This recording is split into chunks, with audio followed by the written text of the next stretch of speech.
पहले एक बार इस मणि के लिए मन में आकांक्षा प्रकट की थी और उसी समय दोष लग गया। मणि आप रखो और जो धन आए वो हमारे खजाने में जमा करवा दे। विवाह करने को तैयार है। भगवान ने सत्यभामा के साथ विवाह कर लिया और एक दिन एकदा पांडवा दृष्टम प्रतीतान पुरुषोत्तमा। अर्जुन और भगवान श्री कृष्ण भ्रमण करने के लिए जा रहे थे। जैसे ही देखा एक नदी के किनारे एक स्त्री बैठी हुई है। उसी समय अर्जुन ने जाकर के पूछा, देवी इस नितांत जंगल में आप क्या कर रही हो? बोले, मैं भगवान श्री कृष्ण को पति स्वरूप में पाने के लिए खड़ी हूं। क्या पति स्वरूप में पाने के लिए तपश्चर्या कर रही हो? लेकिन भगवान श्री कृष्ण को हमारे साथ आए हुए हैं। मेरे गोविंद का विवाह अर्जुन ने कालिंदी के साथ करवा दिया। कितने विवाह हो गए? क्यों जी हैं? आप तो है कि 6-7 हमें तो सोवे थे, मतलब वृंदावन बिहारी लाल। मेरे गोविंद का 5वां विवाह मित्रवृंदा के साथ हुआ, 6वां लक्ष्मणा के साथ, 7वां भद्रा के साथ हुआ और 8वां विवाह नागजिति के साथ हुआ। इस तरह से 8 विवाह भगवान के हो चुके हैं। और आज पत्रिका आई, पत्रिका पढ़ी और पत्रिका पढ़ करके आज मेरे गोविंद सत्यभामा को लेकर के संदेश आया। एक दैत्य है जिसका नाम है भौमासुर। उसने 16,100 राजकन्याओं को बंदी बना लिया है और उसका संकल्प है जब 21,000 हो जाएंगे तब एक साथ विवाह करेगा, उनको मुक्त कराना है। भगवान सत्यभामा को लेकर के जा रहे हैं। सत्यभामा को ही क्यों, किसी और को क्यों नहीं? क्योंकि ये भौमासुर पृथ्वी का पुत्र है। जब हिरण्याक्ष और बारह का युद्ध हो रहा था तो पृथ्वी का ध्यान भगवान पर कम और हिरण्याक्ष पर ज्यादा था। उसी समय हिरण्याक्ष का एक अंश पृथ्वी में समाहित हो गया और बस वही उत्पन्न हो गया।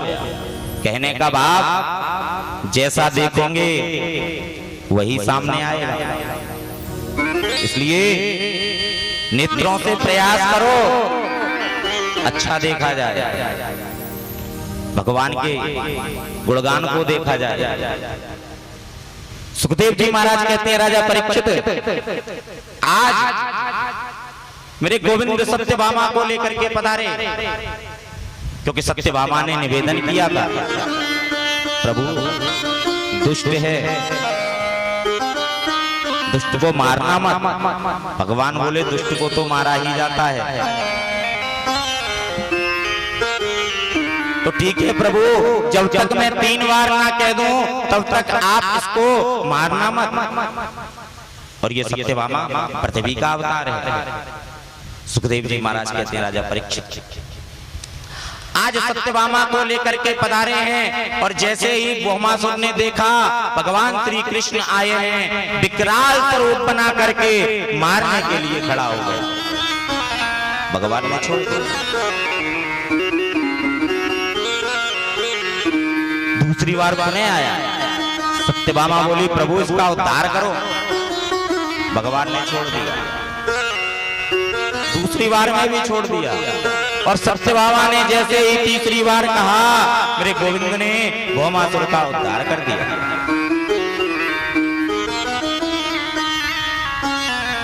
अब 16,100 राजकन्याओं को लेकर के भगवान सामुक्त करा करके खड़े हुए हैं और बोले देवियों अब आप स्वतंत्र हो, अब आप जा सकती हैं। सभी ने एक स्वर में कहा प्रभु इस दैत्य ने हमें कई दिनों से, कई महीनों से बंदी बना रखा है, और यदि हम अपने घर वापस लौट करके जाएंगे तो हमारे पिता हमें स्वीकार नहीं करेंगे। या तो आप हमें अपनी शरण में ले लो या हम आत्महत्या कर लें। भगवान बोले अगर आप मेरी शरण में आना चाहती हो तो मैं आप सबसे विवाह करने को तैयार हूं। और देखते देखते भगवान ने अपने स्वरूप में से 16,100 स्वरूप प्रकट कर दिए और अलग अलग मंडप में अलग अलग राजकन्या के साथ भगवान ने विवाह किया। और हम कहते हैं वही कल्लवारी बात, भगवान ने 16,108 कर लिए और हम 2-4 कर लेंगे तो क्या आफत आ जाएगी। तुम 1 से 2 होके दिखा दो। भगवान ने अलग अलग स्वरूप बनाया है और फिर बड़ी बड़ी तर्क। प्यारे ईश्वर अंश जरूर है पर एक भी अगर दोष लग जाए तो ये अंश खराब हो जाता है। इसलिए प्रयास करो। एक दिन तो नारद जी को संशय हो गया तो भैया 2-4 पत्नी आ जाए उनको तो संभालना मुश्किल हो जाता है, भगवान की तो 16,108 है, कैसे संभालते होंगे, देख के आओ। नारद जी पहुंचे देखने के लिए तो क्या देखते हैं, पहले कक्ष में घुसे भगवान खेल रहे हैं, दूसरे कक्ष में घुसे भगवान भोजन कर रहे हैं, तीसरे कक्ष में घुसे भगवान वार्तालाप कर रहे हैं। जिस जिस कक्ष में जाते अलग अलग स्वरूप में भगवान के दर्शन पाते। नारद जी चकित रह गए और भगवान की लीला को देख करके आज स्तुति करने लगे।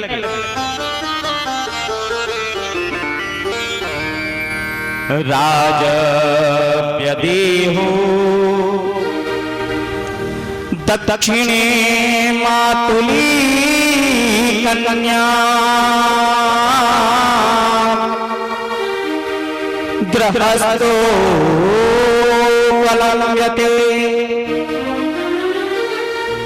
प्रभु मेरे मन में तो संशय बैठ गया था कि आप कैसे करते होगे, लेकिन संशय समाप्त हो गया। आपकी लीला को मैं समझ गया। राजन भगवान की 16,108 पत्नियां हैं और सबको क्रोध आता है, परंतु रुक्मिणी जी को कभी क्रोध नहीं आता। क्यों? क्योंकि रुक्मिणी जी लक्ष्मी का स्वरूप है और लक्ष्मी को कभी क्रोध नहीं आता। एक बार भगवान श्री कृष्ण ने परीक्षा ली, रुक्मिणी से बोले रुक्मिणी तू भी सोचती होगी मैंने किसके साथ विवाह कर लिया। मैं तूने सोचा होगा मेरे मित्र बहुत होंगे, लेकिन मेरे मित्र कम, शत्रु इतने हैं कि जिनसे डर करके मैं समुद्र में छिपा बैठा।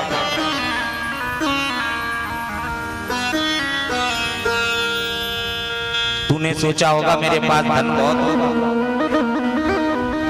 तो देख ले मेरा तो भजन भी वही लोग करते हैं जिनके पास कुछ नहीं होता, वही सीताराम सीताराम चिल्लाते रहते हैं।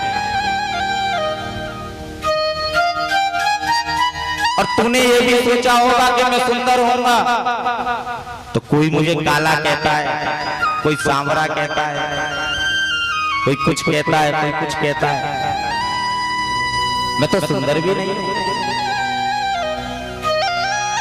और तो और कोई तो मुझे चोर भी कहता है।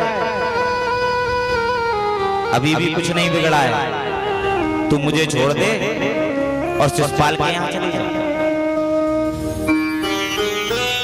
और उससे विवाह कर ले। क्यों जी, आप अपनी पत्नी से बोल के दिखा देना ऐसे,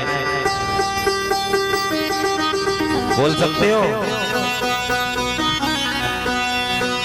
क्रोध के मारे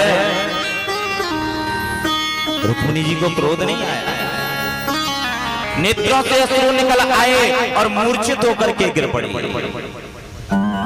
भगवान डर गए, तुरंत पानी लाए, जल के छींटे लगाए, पंखा से हवा किया, रुक्मिणी जी को होश आया। बोले प्रभु आपने क्या कहा कि आप सुंदर नहीं हो?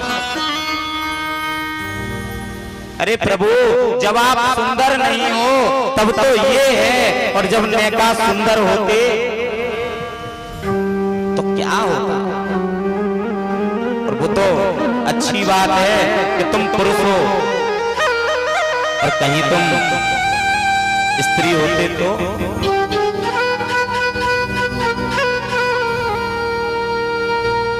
और प्रभु आपने क्या कहा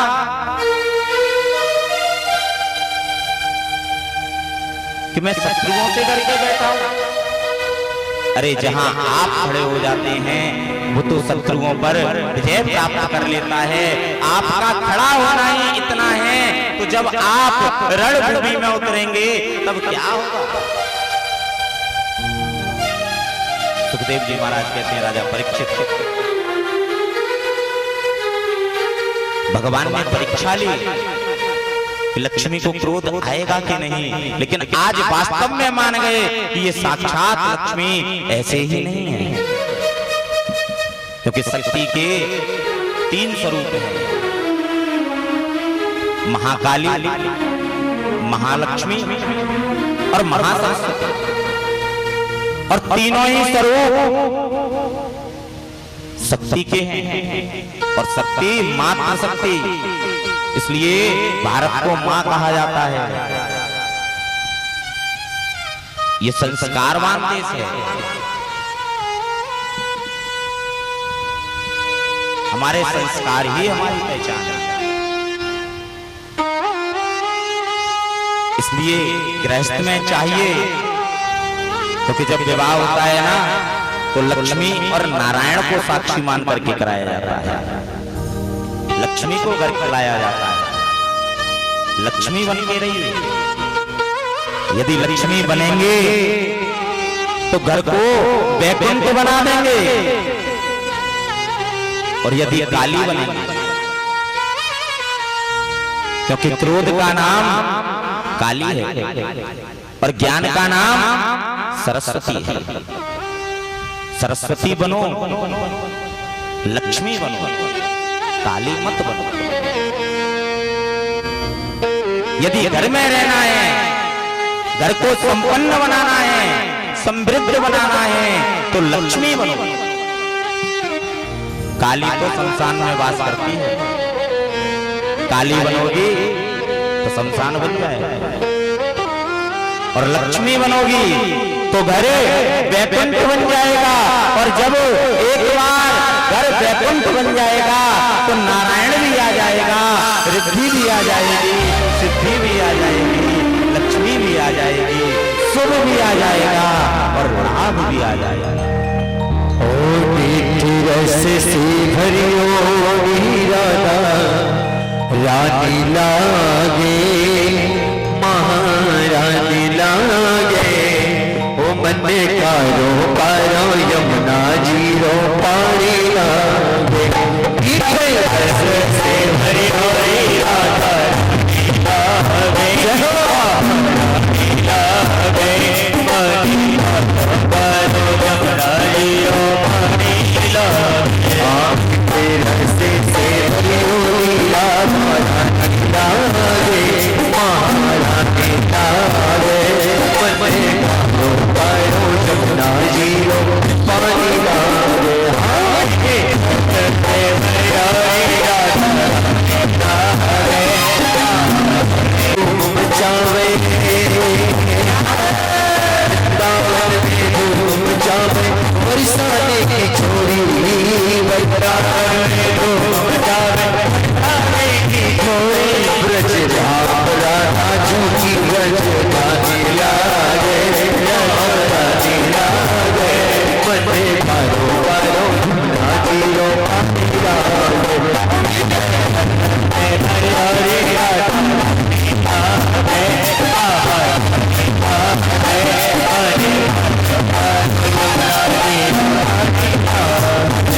तो मैं ज्यादा बार नहीं कहूंगा, एक बार दोनों हाथ सीधे करके सुस्ती से कुश्ती लड़ लीजिए। आजाद हो मेरे साथ कह दीजिए, ओ मीठे रस से भरी होगी राधा रानी लागे, लागे मन में कारो वारो राधी लो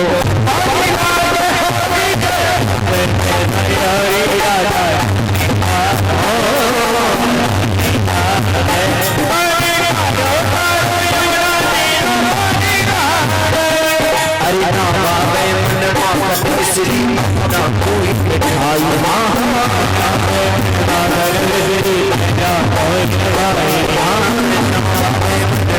मिश्री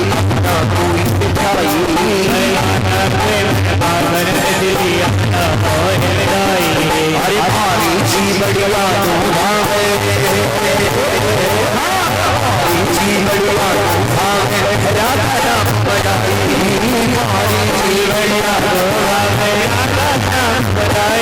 सुभान की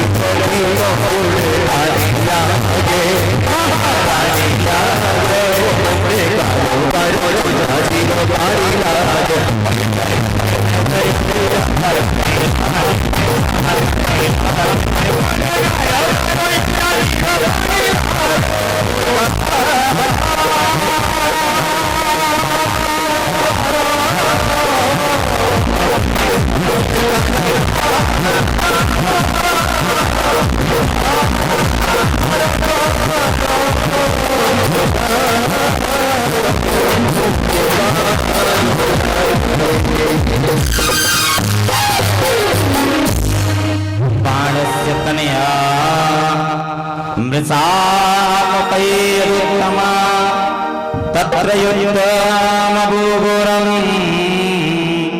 हरि हर शंकरः। राजन, एक बार हरि और हर का युद्ध हुआ। बोले प्रभु हरि और हर का? बोले हाँ, नारायण और महादेव का युद्ध।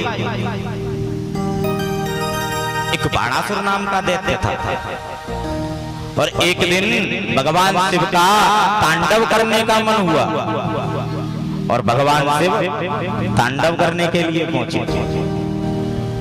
और जैसे ही तांडव के लिए डमरू बजाया, नृत्यावसाने नटराज राजो ननादडनका नवपंचवारम।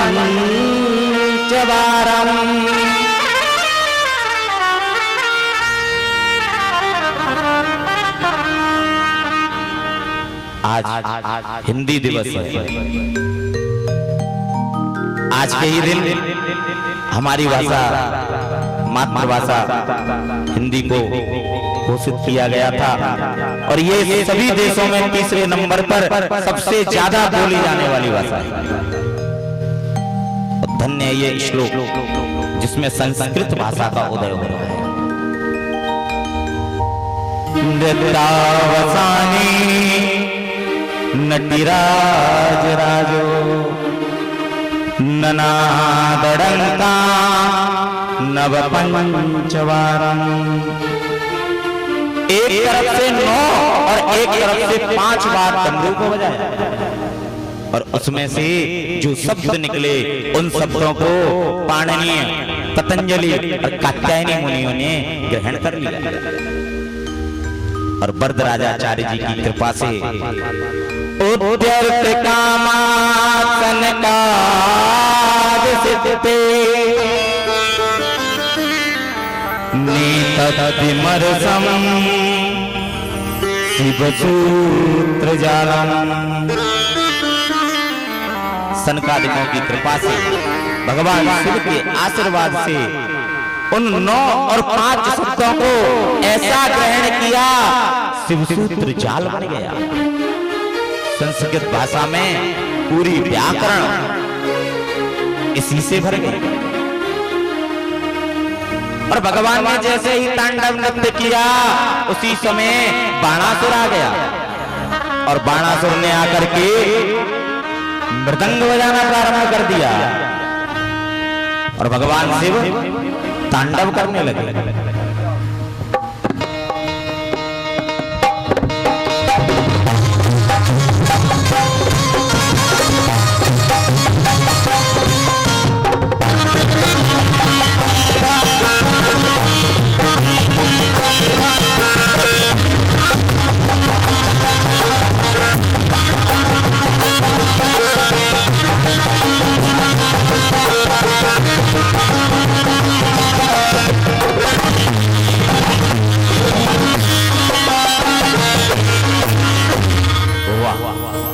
आनंद आ गया। अरे बाणासुर, तुमने तो ऐसा मृदंग बजाया कि मेरा तो मन प्रसन्न हो गया तांडव करते करते। एक काम करो, जब भी मेरा मन करे तांडव करने का, आप मृदंग बजाने आ जाया करना। बोले प्रभु, आ तो मैं जाऊंगा, परंतु आप तो भोलेनाथ हो, देवों के भी देव हो, और आपका क्या भरोसा, आपका यदि मन लग गया तो आप तो 2 घंटे 4 घंटे 6 घंटे 10 घंटे 10 दिन महीने भर नाचते ही रहोगे। और मेरे तो 2 हाथ हैं, कब तक बजाते रहेंगे? और मैंने बीच में बंद कर दिया, आपका आनंद समाप्त हो गया तो आप मुझे मार और दोगे। बोले तो, बोले एक काम करो, क्योंकि आपको तो क्रोध भी बहुत जल्दी आता है, तीसरा नेत्र खोल दोगे, आप मुझे 10,000 हाथों की शक्ति दे दो। भगवान भोलेनाथ बोले ठीक है तथास्तु।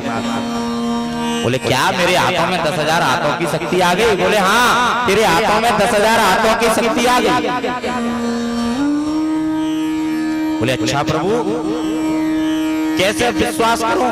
बोले कैसे करेगा, आप लड़के दिखाओ मुझसे थोड़ा। बोले अच्छा, गुरु की विद्या और गुरु पे मैंने ही शक्ति दी और मुझ पे ही आजमा रहे हो? कोई बात नहीं, ये लो झंडा, इस झंडे को ले जाओ, और जिस दिन ये झंडा नीचे की ओर प्रवाहित होने लग जाए, समझ लेना कोई 10,000 हाथों की शक्ति का आवाज कराने आ रहा है। बाणासुर ने झंडा अपने महल पे लगा दिया और रोज प्रातः काल निकल करके झंडा देते। बाणासुर की पुत्री जिसका नाम था उषा, आज उषा ने स्वप्न में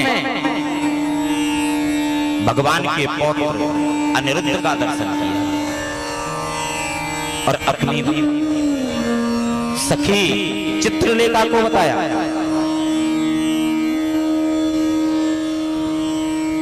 सखी, आज मैंने स्वप्न में जो पुरुष देखा है वो बहुत सुंदर है और मैं उसी से विवाह करूंगा। अब चित्रलेखा ने चित्र बनाना शुरू किया। पहले भगवान श्री कृष्ण का बनाया, बोले हाँ हाँ इनसे थोड़ा सा मिलता जुलता।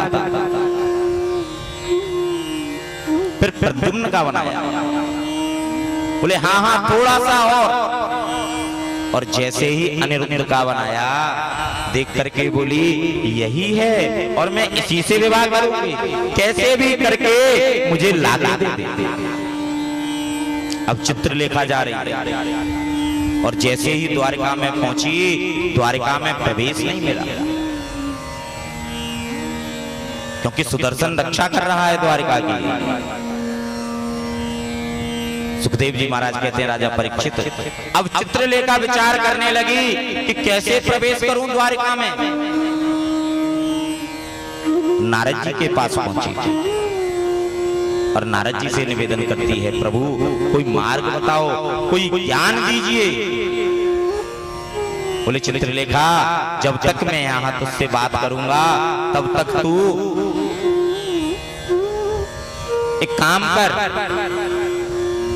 मैं तुझे ऐसा ज्ञान देता हूं थोड़ी देर का समय मिलेगा बस। बोले आप थोड़ी देर का ही समय बता दो, उसके बाद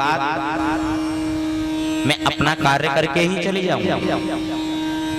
बोले ठीक है, मैं जब तक सुदर्शन से वार्तालाप करूंगा उतनी देर में तू अपना कार्य कर लेना। अब नारद जी की शिष्या चित्रलेखा पहुंच गई और सोते हुए अनिरुद्ध का हरण करके ले आई और उसको बाणासुर की पुत्री उषा के कमरे में दे दिया। दोनों रहने लगे अकेले। कई महीने बीत गए, किसी को नहीं पता अनिरुद्ध कहां गया। भगवान ने एक दिन देखा कई दिनों से अनिरुद्ध नहीं मिल रहे थे, क्योंकि भगवान की आदत थी सायंकालीन सत्र में अपने पूरे परिवार के साथ बैठते थे, और घर के मुखिया का भी यही नियम होना चाहिए। सायंकालीन सत्र में पूरे परिवार के साथ बैठे, उस प्रत्येक सदस्य के बारे में उसको जानकारी होनी चाहिए। यही घर का मुखिया होता है। भगवान ने देखा अनिरुद्ध दिखाई नहीं दे रहा है, पूछा अनिरुद्ध कहां है?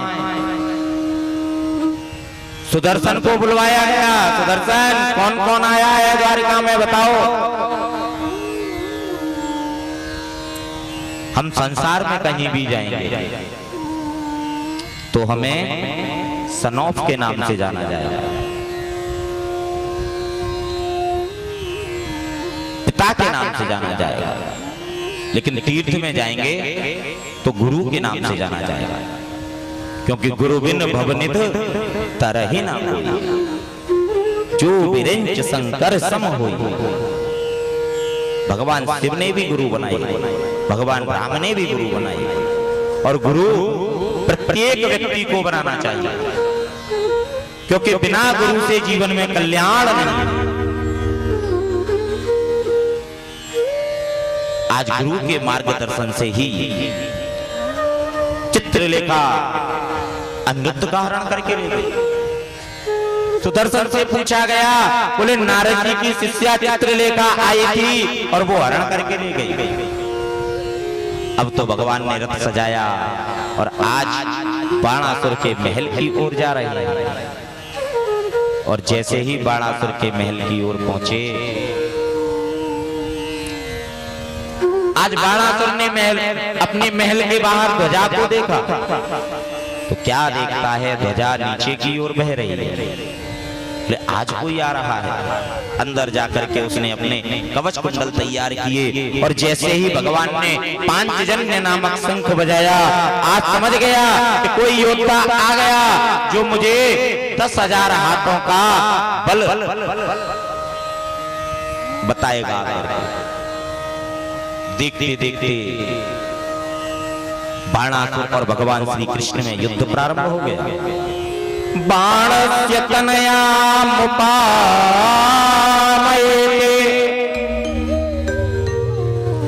यदुत्तमिश्लो कबीरिंचकागी। सुखदेव जी महाराज कहते हैं, राजा परीक्षित, आज भगवान श्री कृष्ण और बाणासुर का युद्ध प्रारंभ हो गया, और युद्ध करते करते मेरे गोविंद ने बाणासुर के हाथ काटना प्रारंभ कर दिया। और जैसे ही हाथ काटना प्रारंभ किए, अब तो भोलेनाथ का ध्यान लगाया, और जैसे ही भोलेनाथ का ध्यान लगाया, भोलेनाथ आए। बोले क्या हुआ बाणासुर? बोले भगवान मेरी रक्षा करो, ये मेरा वध कर रहे हैं। अब तो मेरे भोलेनाथ भगवान श्री कृष्ण के सामने युद्ध करने के लिए पहुंच गए, और जैसे ही युद्ध करने